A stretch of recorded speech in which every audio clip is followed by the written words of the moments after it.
Hello, I welcome all the students to the fifth semester of your studies, and this initiative is being taken due to this pandemic situation, and I hope you all will learn through this video lecture series.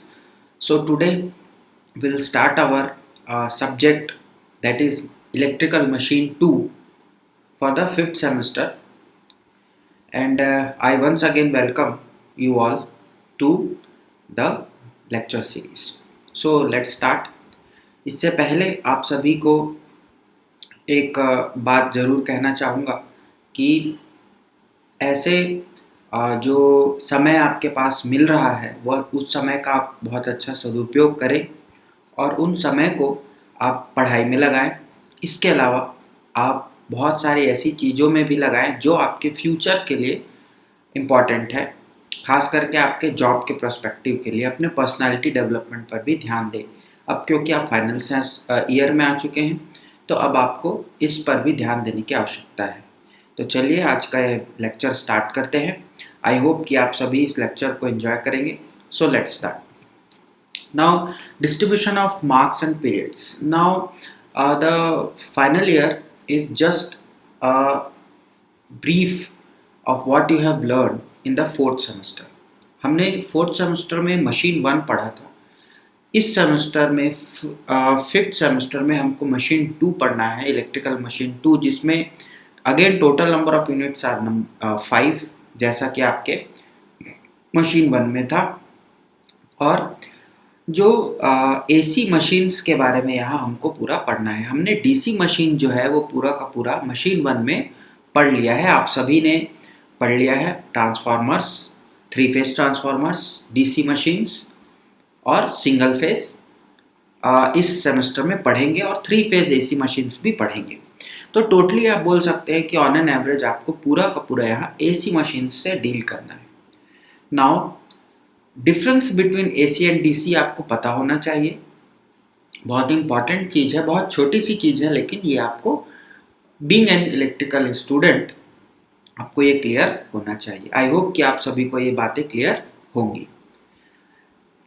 अब देखते हैं कि इस semester में हमको जो machine 2 का syllabus है उसमें कौन कौन से टॉपिक को कवर करना है। तो first is introduction of AC machines.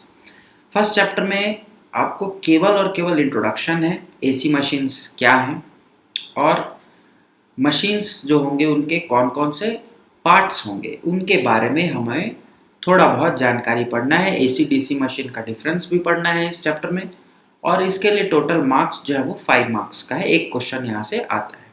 Then unit number 2 की बात करें तो basic features of AC machines. यहाँ हम कुछ कंस्ट्रक्शनल फीचर्स देखेंगे और उसके कुछ एक्सेसरीज के बारे में भी डील करेंगे, और यहाँ से जो मार्क्स असाइंड है वो है 10 मार्क्स। तो टोटल फर्स्ट और सेकंड चैप्टर जो होगा हमारा वो एक कंपोजिट चैप्टर होगा, क्योंकि इसमें बहुत ज़्यादा बाइफर्केशन नहीं कर सकते, बहुत लिमिटेड टॉपिक है। आप सिलेबस भी देख सकेंगे, आगे मैं आपको बताऊंगा। तो 15 मार्क्स का जो है हम एक साथ इसको पढ़ेंगे। देन हम चलते हैं unit number 3, that is alternators. Alternator एक नया शब्द है आप सभी के लिए। अल्टरनेटर को हम प्रत्यावर्तित कहते हैं हिंदी में, और ये जो है ये आपका 3 फेज एसी पावर को जनरेट करता है। देन ये वाला जो यूनिट है वो 30 मार्क्स आपका कवर करेगा और बहुत अच्छा यूनिट है। मैक्सिमम आपको नॉलेज इसके बारे में होना चाहिए। आप कभी पावर प्लांट्स में जाएंगे तो बेसिक नॉलेज आपको इस यूनिट का होना ज़रूरी हो जाता है। Then fourth chapter is AC motors. 3 phase AC motors के बारे में हम यहाँ डिस्कस करेंगे, specially your induction and synchronous motors. Some brief. वो टोटल जो यूनिट है वो 35 मार्क्स का है। मैक्सिमम कवरेज या मैक्सिमम आपका जो मार्किंग है वो फोर्थ यूनिट से है, दैट इज एसी मोटर्स से। फाइनल जो यूनिट है वो है एफएचपी मोटर्स। जैसा मैंने आपको बताया कि सिंगल फेज मोटर्स और 3 फेज, 2 फेज, 2 अलग अलग मोटर्स को यहाँ पढ़ना है। तो ये जो सिंगल फेज की मोटर्स हैं इन्हें हम एफएचपी मोटर्स बोलते हैं, फ्रैक्शनल हॉर्स पावर एफएचपी का फुल फॉर्म, वहाँ पर आपको पढ़ना है सिंगल फेस मोटर्स के बारे में जो कि पूरा का पूरा एसी मोटर्स है। देन वो भी 20 मार्क्स का है। अगेन आपके पास एक अच्छा स्कोरिंग यूनिट है। लास्ट के जो 3 यूनिट है वो बहुत इंपॉर्टेंट है, बहुत अच्छे हैं, थोड़े से डिटेल्ड में है, तो आपको यहाँ नॉलेज बढ़ेगा। देन हम आगे चलते हैं। पर्टिकुलर यूनिट्स की अगर हम बात करें तो introduction to AC machines first जो चैप्टर है वो हमको, या फर्स्ट यूनिट है वो पढ़ना है। इसमें दो टॉपिक हैं, overview of AC machines and difference between AC and DC machines. Difference between AC and DC machines ये काफ़ी बार पूछा गया क्वेश्चन है और केवल 2 टॉपिक हैं, तो इनमें से एक क्वेश्चन ये बनता जरूर है। ओवरव्यू हम पढ़ेंगे, ओवरव्यू में आपको मैं कुछ चीज़ें बताऊंगा, तो इसको आपको पढ़ना है। देन चैप्टर 2 की बात करें तो बेसिक फीचर्स हैं, जैसा मैंने आपको बताया कि पार्ट्स ऑफ एसी मशीन्स पढ़ना है, उनके फंक्शंस के बारे में पढ़ना है, कौन से मटेरियल से वो बनते हैं उनके बारे में पढ़ना है, और एक एडिशनल टॉपिक यहाँ पर है जो कि वाइंडिंग से जुड़ा है, स्टेटर एंड रोटर वाइंडिंग्स। हालांकि ये उतना इम्पॉर्टेंट हमारे मशीन पॉइंट ऑफ व्यू से नहीं है, लेकिन ये हमको डिज़ाइन एस्पेक्ट में ज़रूरी है। थोड़ा बहुत बेसिक नॉलेज कभी कभार यहाँ से भी क्वेश्चन बनता है। ये दो चैप्टर मैं आपको बता रहा हूँ, ये हम कंपोजिट पढ़ेंगे, एक साथ पढ़ेंगे, और ये 2 चैप्टर्स में आपको बिल्कुल भी डरने की या टेंशन की बात नहीं है, क्योंकि बहुत इजी चैप्टर्स हैं। 3 से 4 क्वेश्चन हर बार पूछे गए हैं और सेम क्वेश्चन आपको वहाँ देखने को मिलेंगे। तो फर्स्ट सेकंड चैप्टर आपका बहुत इजी है, ये जल्दी ख़त्म हो जाएगा। देन हम बात करते हैं यूनिट नंबर 3 की, चैप्टर 3 दैट इज़ अल्टरनेटर्स। तो अल्टरनेटर्स जैसा मैंने आपको बताया कि मोस्ट इम्पॉर्टेंट मशीन होती है फॉर 3 फेज पावर जनरेशन, और अल्टरनेटिंग सप्लाई मतलब एसी करंट ये जनरेट करेगा 3 फेज का। तो क्योंकि ये मोस्ट इम्पॉर्टेंट मशीन है तो हमें इसके डिटेल में पढ़ना और सिलेबस के अकॉर्डिंग भी हमें इसको पूरा डिटेल में देखना जरूरी है। तो फर्स्ट अगर हम बात करें, टाइप्स ऑफ अल्टरनेटर्स पढ़ना है। इसमें हम 2 टाइप के अल्टरनेटर्स को पढ़ेंगे। देन प्रिंसिपल ऑफ ऑपरेशन, कैसे वो ऑपरेट होता है। ईएमएफ इक्वेशन क्या है, अगेन इंपॉर्टेंट क्वेश्चन होता है। Winding factors and its effect on induced EMF, ये हम देखेंगे कि कैसे वाइंडिंग फैक्टर जो है वो ईएमएफ इंड्यूस्ड को अफेक्ट करते हैं। देन फ्रीक्वेंसी का क्या इफेक्ट है ईएमएफ पर, स्पीड और एक्साइटेशन का क्या इफेक्ट है ईएमएफ पर, ये सभी चीज़ें वहाँ हमको देखने हैं। कर्व्स हमको यहाँ ड्रॉ करने हैं। एक्साइटेशन सिस्टम्स के बारे में पढ़ना है, क्योंकि alternator is a doubly excited machine. अभी आप इतना ही समझ लीजिए, जब मैं आपको थर्ड पढ़ाऊंगा तो वहाँ पर और देखेंगे। फर्स्ट अभी आपको बेसिक ये जानना है कि alternator is a doubly excited machine. तो यहाँ पर एक्साइटेशन सिस्टम्स को पढ़ना है, उसमें मॉडर्न एक्साइटेशन सिस्टम्स जो कि अल्टरनेटर्स में यूज़ होते हैं मॉडर्न टाइम्स में, उसके बारे में भी देखेंगे। ब्रशलेस एक्साइटर है, और एक चीज़ यहाँ इम्पॉर्टेंट है जो कि concept of leakage, armature and synchronous reactance, इस चीज़ को भी पढ़ना है। एक्सए, एक्सेल और एक्सेस, ये 3 चीज़ के बारे में हमको पढ़ना है। आई थिंक रिएक्टेंस आपको बहुत अच्छे से क्लियर होगा, एक्स को हम रिएक्टेंस बोलते हैं, और इसी का कंसेप्ट लीकेज, आर्मेचर और सिंक्रोनस रिएक्टेंस का हमको यहाँ देखना। Then principle of working of brushless alternator मैंने आपको बताया, मोस्ट इम्पॉर्टेंट टॉपिक। लास्ट में है उसका एप्लीकेशन, कौन से अल्टरनेटर कहाँ पर अप्लाई होते हैं, कहाँ पर यूज़ होंगे, वो एक बेसिक नॉलेज आपको ज़रूरी है। यूनिट नंबर 3 में आपको इतना टॉपिक पढ़ना है। इसके अलावा भी कुछ आगे पीछे की बातें मैं आपको बताऊंगा। आगे पीछे की बातें मैं इसलिए बोल रहा हूँ क्योंकि वो सिलेबस में मेंशन नहीं है, लेकिन आपको जानना ज़रूरी है, क्योंकि आप अल्टरनेटर को एक कंप्लीट ओवरव्यू अगर देखेंगे तो वो टॉपिक्स भी वहाँ जानने को ज़रूरी बन जाता है, जो आपके सिलेबस में डायरेक्टली रिफ्लेक्ट नहीं हो रहा है। देन हम यूनिट नंबर 4 की बात करें तो एसी मोटर्स, जो मोटर्स एसी सप्लाई से चलेंगे और 3 फेज एसी सप्लाई से चलेंगे, उनको हमको यहाँ डील करना है। उनके पार्ट्स को पढ़ेंगे, उनके फंक्शंस को पढ़ेंगे, वाइंडिंग्स के बारे में पढ़ेंगे।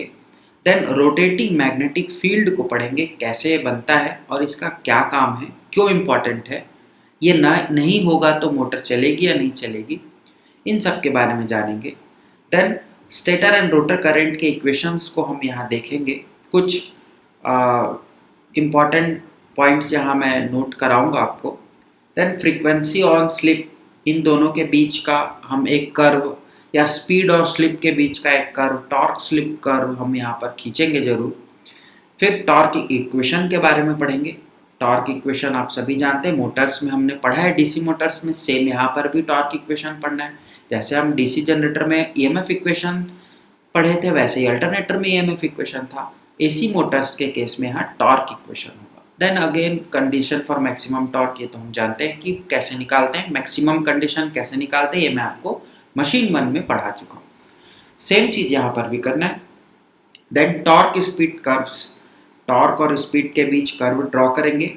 मोस्ट इंपॉर्टेंट क्वेश्चन है सर्कल डायग्राम, एक बहुत डिफिकल्ट टॉपिक बोलूँगा जरूर, लेकिन इंटरेस्टिंग। बट ये जो सर्कल डायग्राम है, इसको मैं आपको सबसे लास्ट में कराऊंगा जब हमारा पूरा सिलेबस हो जाएगा, क्योंकि ये आपको कठिन लगेगा अगर हम साथ में पढ़ेंगे। यूनिट नंबर 5 के बाद जब हमारा 1 2 3 4 चैप्टर हो जाएगा, 5 यूनिट होने के बाद हम सर्कल डायग्राम को देखेंगे।